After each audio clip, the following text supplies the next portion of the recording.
बिस्मिल्लाहिर्रहमानिर्रहीम। 9th class. आज हमने ट्रिग्नोमेट्रिक रेशोज़ करनी है 30 डिग्री की। तो उसके लिए हम एक राइट ट्रायंगल बना लेते हैं जिसमें इस एंगल को हमने 30 डिग्री का नाम दे दिया। ये जो है ये राइट एंगल का साइन हो गया, तो मेजर एंगल सी 90 डिग्री। तो अब हमारे पास दो एंगल हो गए हैं, तीसरा एंगल हमने फाइंड आउट करना है। उसके लिए द सम ऑफ 3 एंगल वाला हम फार्मूला यूज़ करेंगे। हमें पता है कि ट्रायंगल के तीनों एंगल का सम हमेशा 180 होता है। Major angle A 30 degree plus major angle B हमने फाइंड आउट करना है, प्लस मेजर एंगल सी ये है 90 डिग्री इज़ इक्वल टू ये आ जाना है 180 डिग्री। फिर ये आ जाएगा major angle B is equal to 180 degree, plus है इधर आकर माइनस हो जाएगा, फिर ये प्लस है इधर आकर माइनस हो गया। अब मेजर एंगल बी ये आ गया 60 डिग्री। अब मेजर एंगल बी है 60 डिग्री। अब ट्रायंगल का असूल बताने लगे हैं। इन असूल को आपने जहन में रखना है। इधर हम लिखेंगे सिंस। अब क्योंकि जो मेजर एंगल बी है वो डबल है मेजर एंगल ए के, यानी मेजर एंगल बी जो है वो मेजर एंगल ए के डबल है। कैसे पता लगा? मेजर एंगल ए 30 है, मेजर एंगल बी 60 है, तो 30 का डबल क्या होगा? 60। अब major angle B is equal to 2 major angle A. अब अगर एक एंगल दूसरे एंगल का डबल हो फिर ट्रायंगल का क्या असूल है? देन इफ़, तो हमने क्या करना है कि जो हाफ एंगल है, यानी ये तो डबल हो गया ना, इसका जो हाफ एंगल है इसके सामने वाली साइड को किसी भी इंटीजर के इक्वल लेट कर लेंगे।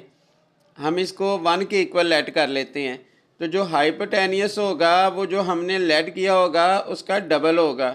यानी अगर ये हम इसे 2 लेट करते हैं फिर ये 4 होगा, अगर हम इसे 3 लेट करते हैं फिर ये 6 होगा। इसको हमने लेट किया कि a इज़ इक्वल टू 1, तो फिर c इसका डबल हो जाएगा। If a is equal to 1 then c is equal to 2। अब दो साइड्स हमारे पास आ गई हैं। जब दो साइड गिवन हो, तीसरी साइड निकालनी हो तो राइट एंगल ट्रायंगल में पाइथागोरस थ्योरम इस्तेमाल करते हैं। ये हमने पाइथागोरस थ्योरम लिख लिया। अब इसमें वैल्यूज दर्ज कर लेंगे। ये आ गया 2 का स्क्वायर, ए जो है ये 1 का स्क्वायर और प्लस ये b का स्क्वायर हो जाएगा। 2 का स्क्वायर होता है 4 is equal to 1 plus b square.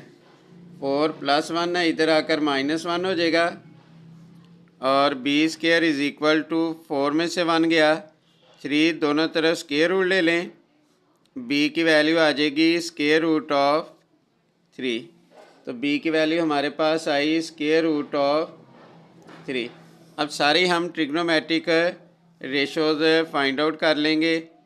यानी साइन 30 डिग्री, साइन की जो रेशो होती है वो बराबर होती है परपेंडिकुलर ओवर हाइपोटेनियस के। परपेंडिकुलर है हमारे पास a और हाइपोटेनियस है c। a की वैल्यू है 1, c की वैल्यू है 2। साइन 30 इसका जो रेसिप्रोकल होगा वो कोसेकेंट होगा, कोसेकेंट 30।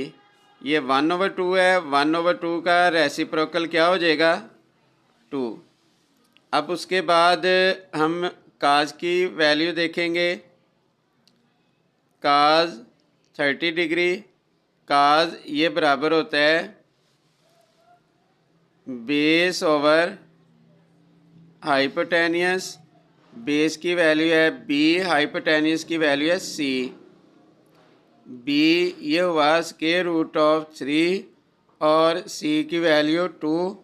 काज का उलट हो जाएगा सीकंड, सीकेंट 30 डिग्री, तो ये हो जाएगा 2/√3।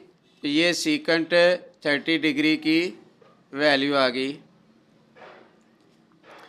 अब उसके बाद हमने थर्ड वैल्यू फाइंड आउट करनी है, वो इधर हम कर लेंगे tan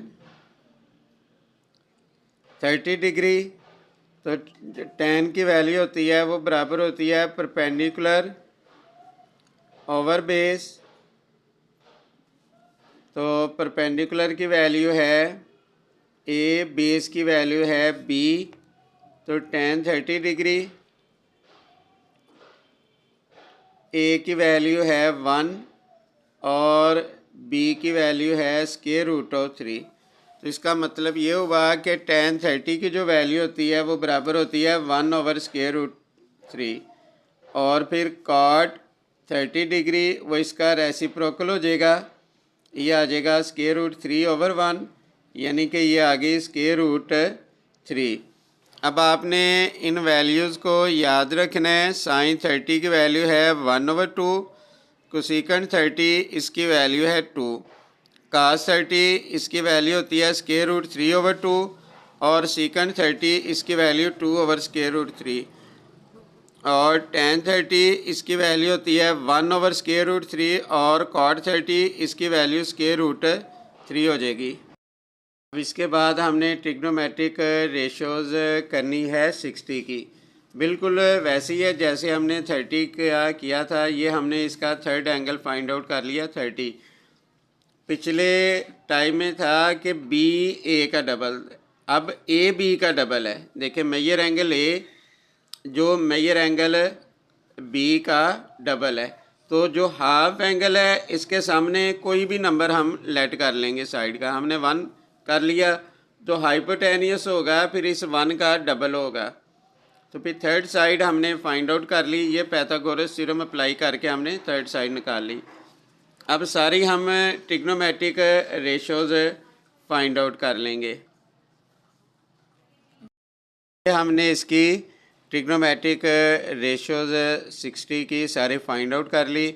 इसको ध्यान से देख लें, इसमें कोई प्रॉब्लम है तो आप समझ सकते हैं। अल्लाह हाफिज़।